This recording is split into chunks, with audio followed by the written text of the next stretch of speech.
Assalamualaikum warahmatullahi wabarakatuh. Perkenalkan, saya Rara Salsabila Simanjunta dengan NIM 5203230025. Di mata kuliah literasi digital, saya akan memberi atau mereview dampak negatif dari media sosial kepada kaum milenial, di mana hal ini berdampak kepada saya dan teman-teman saya secara real life atau bisa dideteksi secara langsung. Oke, masuklah kita yang pertama, dimana ketika kita kecanduan gadget seperti media sosial Instagram, TikTok, kita akan lebih cenderung setiap hari memikirkan mau buat story apa ya hari ini, apa ya harus dibuat. Kita kehilangan privasi dalam diri, dimana setiap saat, setiap waktu kita membuat semuanya ke dalam media sosial, menuangkannya. Bahkan hal-hal yang tidak penting seperti kesedihan, perkelahian, atau kebahagiaan.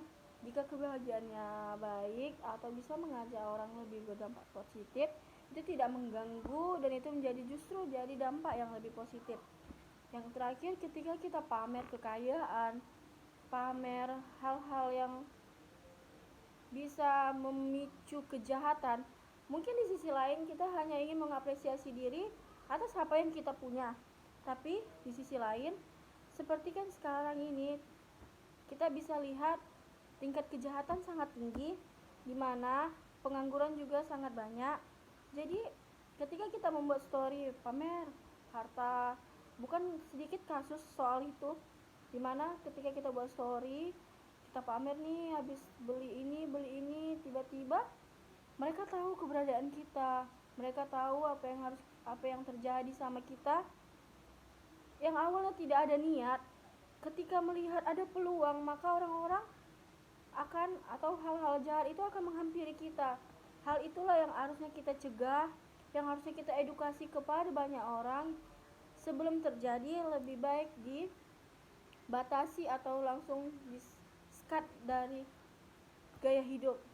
Yang kedua, kita kehilangan kehidupan nyata, di mana kita terlalu sibuk memfokuskan di kehidupan dunia maya. Semua terlihat fake, dan ini bahkan di pertemanan, di kehidupan sudah banyak terjadi. Kita lupa bahwasanya hidup kita tuh nyata, kita butuh interaksi secara langsung, interaksi secara face to face. Kita terlalu sering di media sosial menge-like, meng-hide, atau berbicara terlalu banyak komentar di kehidupan orang lain, bahkan tidak memikirkan komentar-komentar pedas terhadap orang yang kita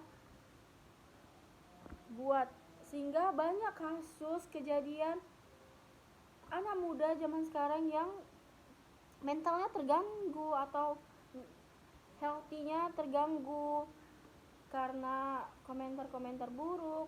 Sebetulnya hal itu juga dipicu dari diri sendiri yang menyebabkan hal buruk itu terjadi. Lebih baik gunakanlah media sosial menjadi wadah untuk mengaspirasi, wadah untuk belajar, wadah untuk memberikan pelajaran, memberikan hal-hal yang terbaik, membatasi hal-hal yang menyebabkan kerugian terhadap diri sendiri. Kasus pemerkosaan, kasus pelecehan, hal itu terjadi karena seringnya kita mengepost foto diri kita. Mengepost foto diri kita dalam keadaan pakaian terlalu minim atau hal-hal lainnya. Ketika pakaian terlalu minim, banyak sekali orang yang meng-like atau bahkan yang mengkomentar suka. Tapi di balik itu semua, banyak juga orang yang menginginkannya. Lebih baik untuk kaum hawa atau bahkan laki-laki tersebut tidak jarang juga dilecehkan, maka lebih baik untuk dihindari. Baiklah, terima kasih. Media sosial juga tempat yang baik untuk mengaspirasi, memberikan hal-hal baik, bukan hanya dampak negatifnya. Tapi untuk mengurangi dampak negatif, kita harus lebih bijak menggunakan media sosial. Jangan sampai kecanduan, gunakan semaksimal mungkin, gunakan sebaik mungkin, karena hal itu juga berdampak positif. Terima kasih. Saya akhiri dengan wabillahi taufiq wal hidayah. Wassalamualaikum warahmatullahi wabarakatuh. Selamat malam.